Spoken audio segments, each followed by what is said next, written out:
दर्शकों, देश भर में ईद उल अजहा का पर्व हर्षोल्लास के साथ मनाया जा रहा है। बकरीद पर मुजफ्फरपुर के मस्जिदों में लोगों ने नमाज अदा की और खुदा से अमन चैन की दुआएं मांगी। मस्जिदों में बड़ी संख्या में भीड़ देखी गई। नमाज के बाद लोग एक दूसरे के गले मिले और बकरीद के मुबारकबाद दी। मुस्लिम समाज के घरों में पर्व को लेकर खासा उत्साह देखने को मिला। बच्चों से लेकर बुजुर्ग तक पर्व की खुशियां मना रहा है। कमरा मोहल्ला स्थित शिया मस्जिद में शिया मुसलमानों ने ईद उल अजहा का नमाज पढ़ी। मौलाना सैयद काजिम सबीब ने खुतबा देते हुए कुर्बानी का मतलब समझाया। नमाज के बाद दुआएं मांगी गई और बकरीद में मिलजुल कर रहने की बात कही गई। आइए सुनते हैं क्या कुछ मौलाना ने कहा। शो के प्रायोजक है मां भवानी डेकोर प्राइवेट लिमिटेड, मतलब a complete floor solution, new 0 mile Dadar road Muzaffarpur. असल जो इस्लाम में जो कुछ त्यौहार है या जो कुछ इबादत है उसमें वो हमें एक अच्छा इंसान बनाने के लिए है, ताकि हम एक अच्छा समाज बना सकें, एक अच्छी सोसाइटी बना सकें, अपने समाज को बेहतर से बेहतर बना सकें। बकरीद की नमाज़ तो साल में एक बार होती है। हम लोग दिन भर में 5 बार नमाज़ पढ़ते हैं। उस नमाज में भी अच्छा बनाने की तरफ इशारा है।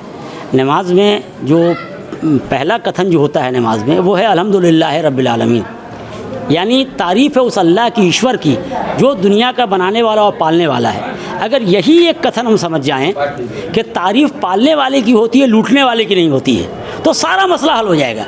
ये जो आज लूटने वाले की तारीफ़ हुई, लूट, अभी भी हमने अपने प्रवचन में कहा कि देखिए प्रमोशन आजकल दुनिया में वैसे लूटने वालों का हो रहा है, लेकिन हमारे मुल्क में हमेशा से रहा है। और धर्म में अच्छे लोग, खिदमत करने वाले लोग, जो समाज की खिदमत, जो जनता की खिदमत करते हैं, उनको प्रमोट किया जाना चाहिए।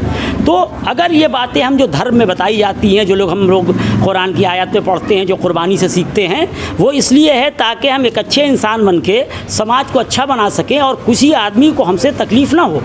आज की नमाज में यही सारी बातें थी, अल्लाह की तारीफ़, ईश्वर की तारीफ़, हमें अपने आत्मा को पवित्र बनाना, इसका जिक्र आया।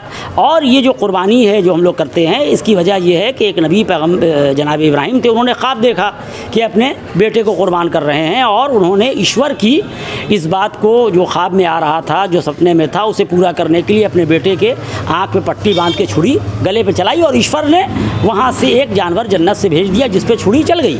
तो अब यहाँ पर जो सबसे ज़ाहिर में समझ रहे थे बेटा दबा हुआ है, लेकिन हुआ था वो जानवर, अल्लाह ने सिर्फ इम्तिहान लेना चाहा था। लेकिन अब देखिए यहाँ पर सबसे बड़ी बात जो प्रैक्टिकल होना चाहिए वो क्या है।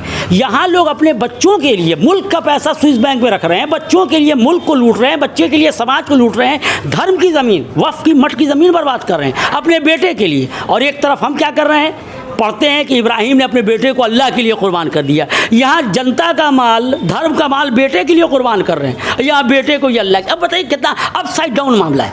ये सब इसलिए है कि हम सीखें अल्लाह के जो अच्छे बंदे हैं, ये हमारे मुल्क की कुर्बानी देने वाले जो अच्छे लोग हैं, उनके पास, अभी हम पढ़ रहे थे लाल बहादुर शास्त्री के पास अपना एक मकान नहीं था, और यहाँ अभी नया नया होता है, अभी कायदे से 10 दिन नहीं हुआ पॉलिटिकल में, पॉलिटिक्स में आए हुए 10 जगह मकान कैसे आ जाता है, ये चमत्कार कैसे हो जाता है। हम लोग, सारे लोग, धार्मिक लोग, अच्छे लोग, मुल्क के बारे में बैठ के सोचिए और इन चीज़ों से अपने समाज को, मुल्क को अच्छा बनाएं। यहाँ इब्राहिम अपने बेटे को ज़बह कर रहे हैं अल्लाह के लिए, और बात है दुम्बा आ गया।